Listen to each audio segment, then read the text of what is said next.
Welcome.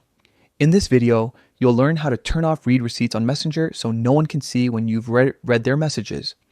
If you value your privacy or simply want to reply at your own pace without pressure, this quick guide is exactly what you need. Let's get you started. First, open the Messenger app on your Android device. Make sure you're logged into the account where you want to change your settings. Once the app is open, look toward the top left corner of the screen. You'll see 3 horizontal lines. Go ahead and tap those lines to open the main menu. Next, on the top right corner of that menu, you'll find a small settings icon. Tap that to access your Messenger settings.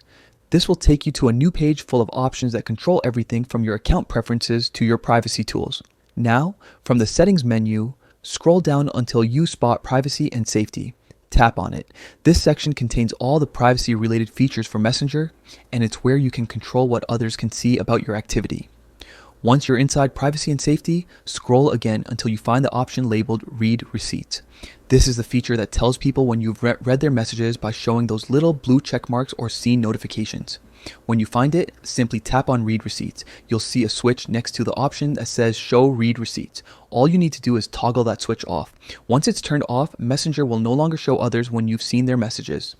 That's it. You've successfully turned off read receipts on Messenger. From now on, you can open and read messages without anyone knowing. It's a small but handy adjustment that keeps your conversations a bit more private. If you found this tutorial helpful, take a moment to like the video and subscribe for more quick tech tips. Thanks for watching.